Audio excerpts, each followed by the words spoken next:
All right, it is time for Friday Reads.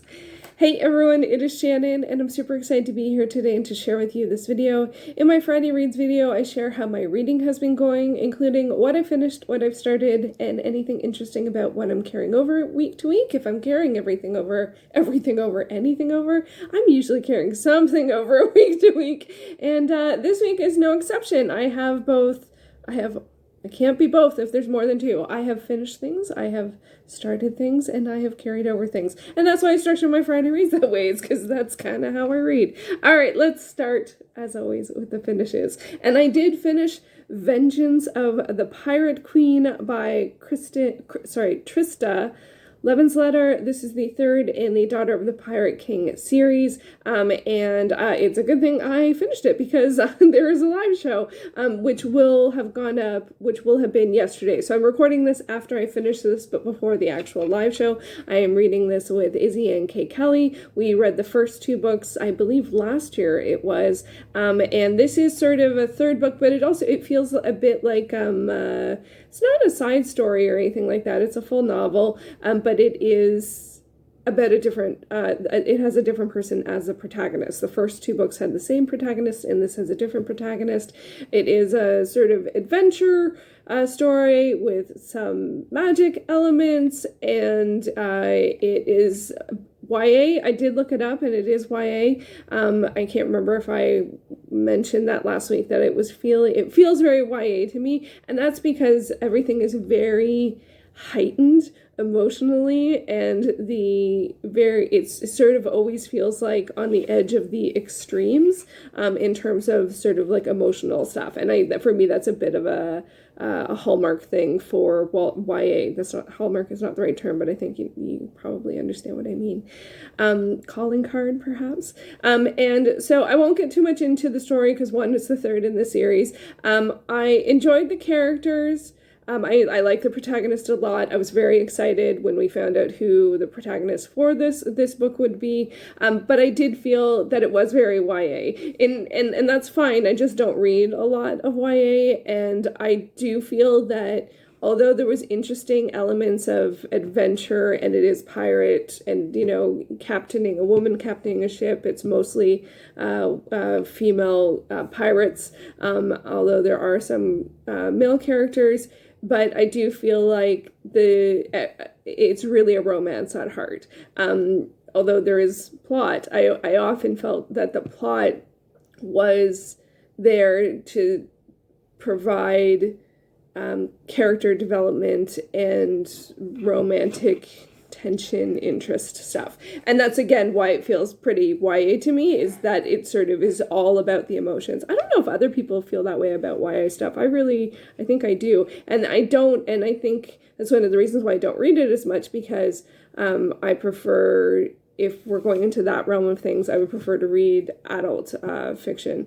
So, yeah, but this is, very akin to some of the sort of like urban fantasy type stuff that I read, because there is adventure, there is intrigue, there is action, and there is some magic. But I felt like everything felt like it was in service of the relationship and the character development. And it just, although it was so heightened and stuff, I was like, it's so clear what's going to happen. Like, to me, it was so clear. So, like, although there was really great moments, and I really like some of the characters, and I thought a lot of the character development stuff was great. I'm not a big fan of Vengeance, and this is Vengeance of the Pirate Queen, and so the vengeance elements, of which there are, like, it's present, and it definitely starts with a lot of vengeance. It's not something I'm ever going to lean into. It's something I really find disquieting.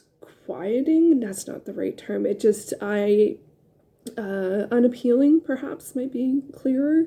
I find it a very tough thing, and I understand where it comes from, but from a philosophical perspective, I find it tough. And so anyway, but honestly, this is really more about adventure and relationships and stuff like that. And I finished it like I did. Usually I like to finish a good ahead of time for buddy reads and live shows, but I I did not. But I was very consistent with my reading, and I'm very happy with that because I'm not always consistent, especially at the beginning of the year. But I have had trouble sleeping, so that often means I read more.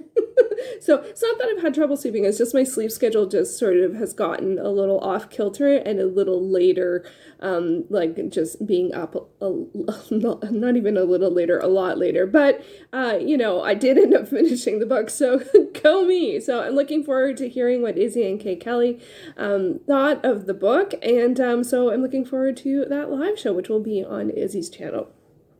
Next up, I also finished, go me, Bad Kitty Meets the Baby by Nick Bruel. I mentioned this last week. This is an illustrated kids book. It's part of the Bad Kitty series. And they are sort of like humor. Bad Kitty is the protagonist, and in this installment, there is a baby, and Bad Kitty is convinced it's a dog, and all the neighborhood cats are convinced it's a cat. So I actually will say that this one actually really got me. Eventually, like there was a bit of a turn, and I was actually a little like.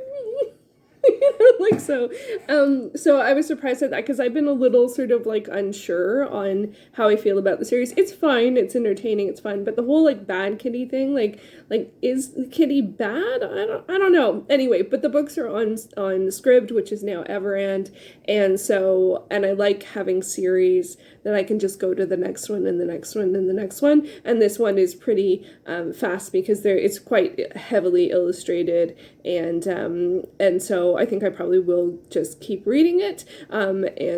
So I enjoyed it more than expected. Actually, when I think of all of the Bad Kitty books I've read, which I think is only 3, I think this one ended up being my favorite. There was Cat Olympics in it, and yeah, it was very entertaining. So maybe it's just the series has found its feet for me. I'm not sure.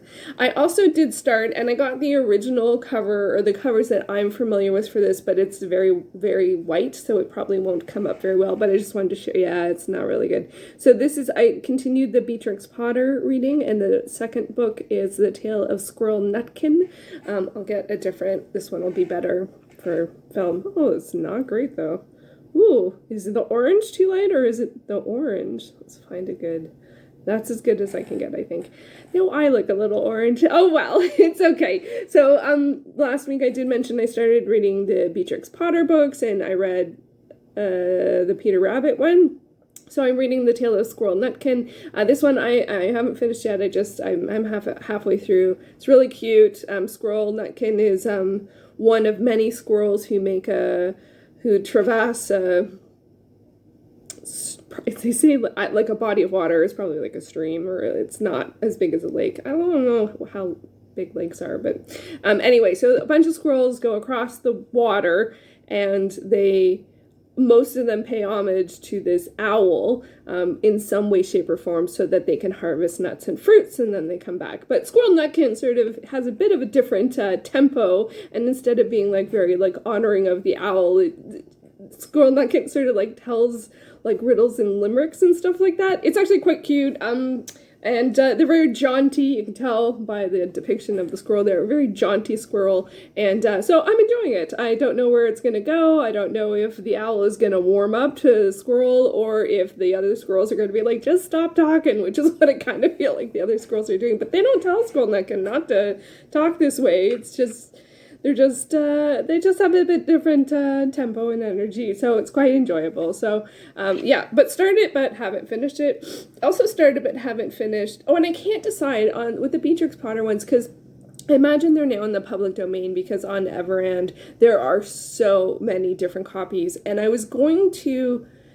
When that happens, often what I do is I'll pick a collection or a publisher that I like, so that I'm reading sort of like the same format, because when I'm reading them digitally, there's so many, it's often about like what's a good combination of text and illustrations to the screen that you're reading on and stuff like that. So for this one and the Peter Rabbit, I think I've partially read them on Everand and partially read them from the library, but I'm reading stuff from the library on my phone because my tablet, it doesn't support Libby. and which is frustrating, which I talked about a little bit last week, but I'm going to try and figure out what my approach is going to be on that. But for right now, I'm just trying to pick books and series that I can read through either Everend or that I have on my Kindle or available through Hoopla. And that's still a lot of sources, or Internet Archive. There's still a lot of sources. I already lost my train of thought. What was I talking about? Oh, the Beatrix Potter books. So I've read them from different, just like random publishers I don't even know.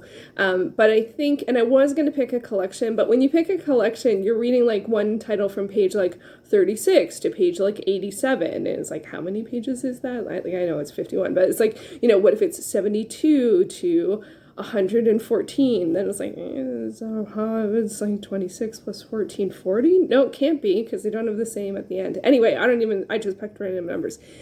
But I think it might be easier to pick a collection, because then all of the stories will be in series order, if they are in series order in the collection, and they will be the same combination of illustration to text on the page. And there is one that I think I'll try for the next one, because I think every single page has some text and some illustrations, and I think the illustrations are color, and that felt like a really nice combination. So, and that way I just simply don't have to search for which one that I like, which is not frustrating, but just takes more time, and I'm trying to create ease and simplicity in some of my reading choices, especially because I can't read library books except on my phone. So I just want some ease. So I think I'm going to finish Squirrel Nutkin, and then I'll switch to a collection. I have no idea if any of that was interesting at all, but I just like, so I like talking about that kind of thing, like the planning and the choosing and the stuff. But I do find when things are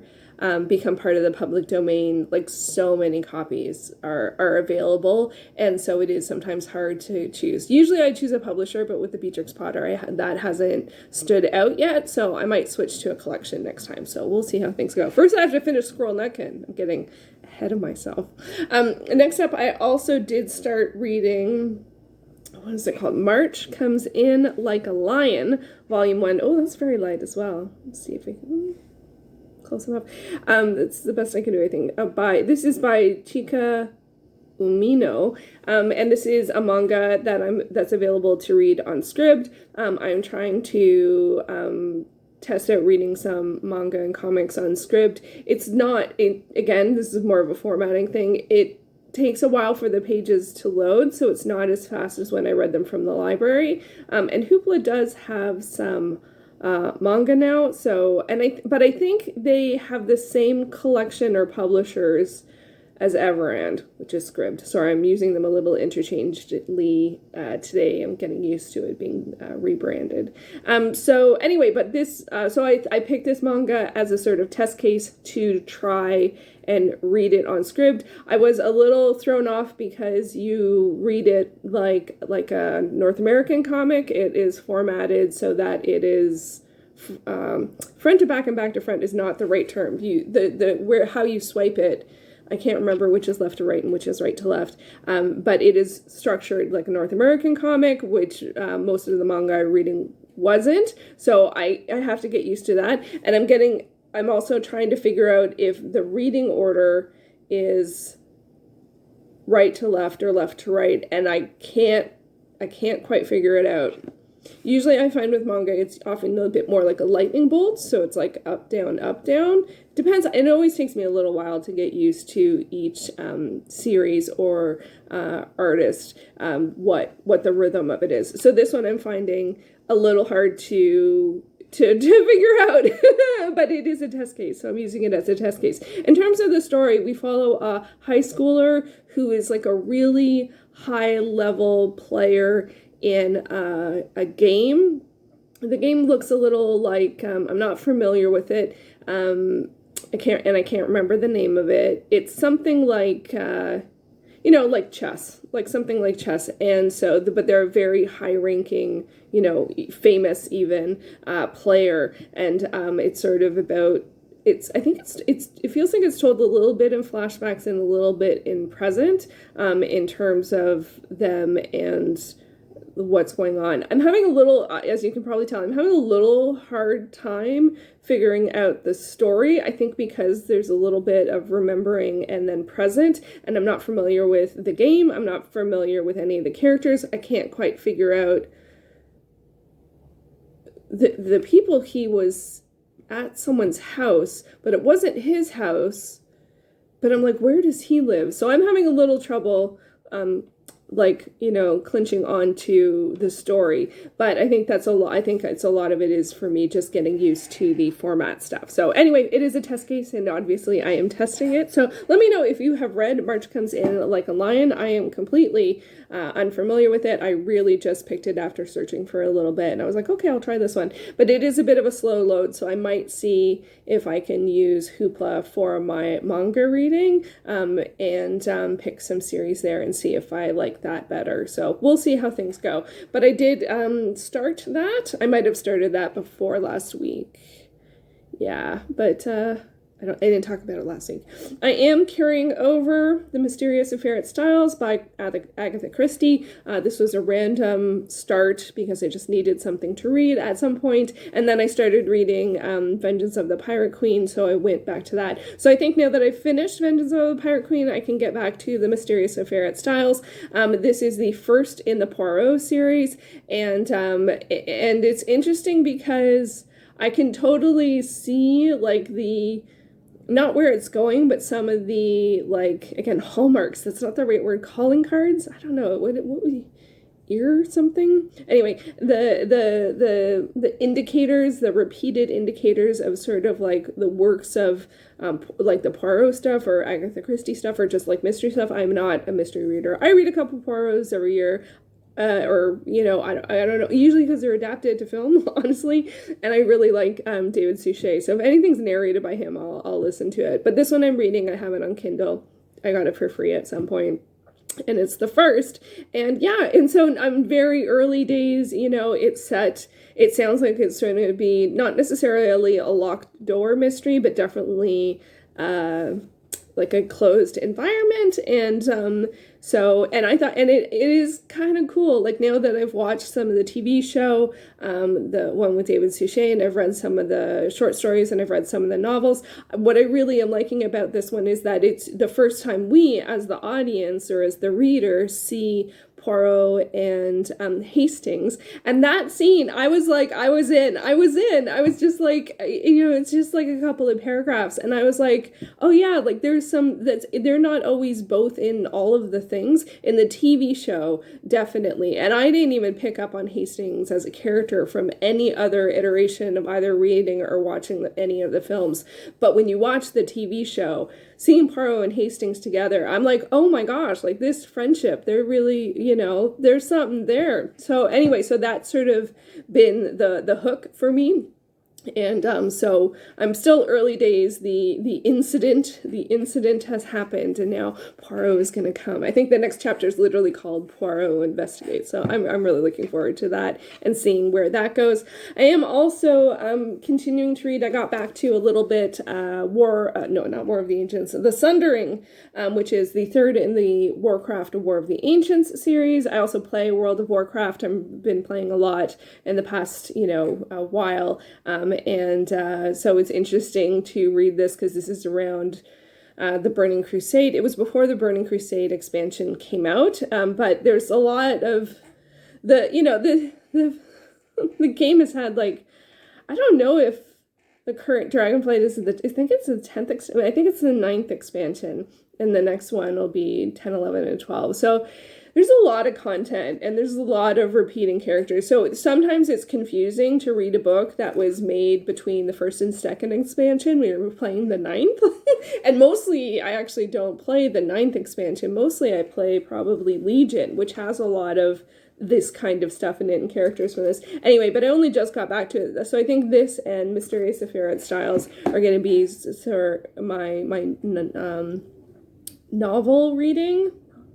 That's not the right word. Like my I don't know, regular reading? I don't know. Anyway, I'm just figuring things out. So, but yeah, and then I think I also, if I'm feeling like picking up something else, which given that I have 2 novels that I'm like, 10% into, I probably shouldn't, but I might. And if I do decide to start something else, I realize I really do want to read Pirate's Promise by Lisa Kessler. Yes, more pirates. And this is the 5th book in the Sentinals of Savannah series, which is a contemporary urban fantasy, immortal pirates and romance. So it's a paranormal romance urban fantasy situation. So it's paranormal romance because it has different couples per book, but there's lots of great urban fantasy elements, and and I think I read at least one of these last year, and I've been reading the series. I think I started in 2010 or something like that. I really love the series, and Lisa Kessler's awesome. So I want to continue, and I think this series is now complete. So if I haven't read any romance this year yet, so maybe Pirate's Promise will be my first. I think that is most of my reading. As I mentioned, I'm still a little frustrated in trying to figure out how to organize my reading, given that I can't get library books on my tablet, given last year it was like 60% of my reading was library stuff, not even Hoopla, like just library. But when I think about it, I do have all of the Kindle books that I purchased. I have Everand. There's also the Internet Archive, which I really enjoy reading from, plus Hoopla. And then, I can read audiobooks on my phone. I'm not a big audiobook person. I mostly read nonfiction, memoirs in particular, or works about art. But I still have a lot. I think what I'm going to probably do, and I've started working on this a little bit, is just make some lists of series, and Everend lets you make lists, so I actually made one like 2024 series or something like that, and Pirate's Promise is on that, the Beatrix Potter is on Scribd, sorry, Everend, and actually the WarCraft book is also on that, which is nice because then I can sort of combo read it a little bit if I want to read it on my tablet, which is really, honestly, a lot of times is my preferred way of reading, because I read really late at night a lot of the time. You don't need any lighting, and so it's just sort of become a habit to read that way. Although I have been reading the Sundering in physical edition. But I haven't been reading a lot of nonfiction, so I did make a list on Everend for nonfiction for 2024, as well as memoirs, and there are a lot of memoirs, especially ones that are available in audiobook that I want to listen to. So I'm just trying to figure all of that out, and then have read probably comics and manga versus in Hoopla. I should actually check my library holds because I haven't been looking at the site very much because I haven't been able to borrow anything, so I should put all my holds on, give it to me later. there's a word for that. I can't remember. Something about the holds. Anyway, so I think that will be what I'll do is I'll pick a couple of series and I'll make some lists and I'll pare down my Internet Archive. You can't do lists in Internet Archive, but I can always do one in Excel or in a notebook. And same thing with Kindle. I think I should just pick a couple of series or pick a couple of titles. I have physical books. I did a haul for bookends. All of those books are just sitting there. There's 1, 2, 3, 4, 5. There's a whole bunch of them. So I have lots of books to choose from, but I just love the library so much, and it's so good, especially for manga. I mean, I really have read so much manga through the library. And Hoopla, I have a limit of 8 a month, which is for manga reading, that's not enough. 2 a week is I probably do read 2 a week, but to not have any flex time, to not have any flex of trying something. I think that's why I wanted to try Everend for manga, because then I can, I can test stuff out, and if it doesn't appeal, then I can just switch to something else. Whereas even the library was like that. You have a limit of how much you can borrow at one time, but you don't have a limit of how much you can borrow at 1 month. But with Hoopla, there's no waiting, so the library has wait lists. So pros and cons on both sides of the situation, but it has been a challenge. I do find it frustrating. I do find you know, but I think I will go with like saving up for a tablet that can support both having the Libby app and the Everend app, because I'm currently reading online. Like I just have a web browser, and having it to be able to download is much, much better, because then you're not, you don't have to, like if your Wi-Fi is like a little patchy, you don't have to worry about it. So anyway, I think that is my long-term plan, is to save up for a tablet. But I mean, I mentioned this last week, I think. It's like, it's tough though, because like the ones that are sort of in what I consider like the more affordable range have like varying reviews, and often a fair amount of very bad reviews. And then the ones that are in the other price range is another price range, and it's a significant difference. So I'm just really sad that you can't use them on the Fire tablet, you know, either the Everend app or Libby. It's like, but I thought about reformatting it, but I decided against it because I have so many Kindle books, and I do use it for Pinterest. I do use it for Pinterest and for art reference, and sometimes I watch like Netflix on it while I'm doing like journal, like bullet journal type stuff, or like updating my notebooks and stuff like that. So I decided against it. I did think about it, but I decided against it. So, but anyway, there's lots of other stuff to read. So, and I am really happy. I finished two titles, Bad Kitty and the Pirate Vengeance of the Pirate Queen. I'll be curious to see what we pick next for our next buddy read. I actually have no clue. I hope both Izzy and Kay Kelly have some suggestions, because I don't got anything. I am still very much in this January vibe of you know, anything done, any progress is a huge win, because I'm still very tired and scattered, but you know, still trying to show up. And I will have another video out tomorrow, another video about the films that I watched this week. Last week I shared my Q1 film goals, and thank you to anyone who watched it. I very much appreciate it. If it's not your thing, I totally understand, but I'm really happy to be getting back to both watching film and also to sharing thoughts on film here on this channel. So I will have another video about that coming tomorrow on Saturday. I don't know if that's the best day for it. Seemed pretty good. I think people think about movies on Saturdays, but I might switch to Monday, but that requires filming on the weekend, so probably not. Anyway, we'll see how things go. I still want to do some vlogs for that. I do really love doing vlogs. It's just always the editing is and being camera ready for multiple clips. That's always, I'm like, I don't know about that. Too early in the year for that, I think, for me. But yeah, so more films another film video will be out tomorrow, and then I should be back next Friday with another Friday Reads. So there you go. Let me know how your reading has been going. Are you, I don't know, I lost a question. Actually, this is a good one. Have you picked some series to focus on this year? I do think that that's something I'm going to hope to do. I'm not going to get too stringent about what to pick. Last year, I really went with, you know, if I liked a book that was in a series, I just simply read the next one. And that actually worked pretty well. That worked pretty well. It was a little less pressure. And so, but yeah, I think I will pick some series that I want to work on. Obviously, the Beatrix Potter, perhaps Bad Kitty, Sentinals of Savannah. I don't know about WarCraft, because this completes a trilogy, the second trilogy of the books that I have. So I might leave it there, or I might pick another WarCraft series to read.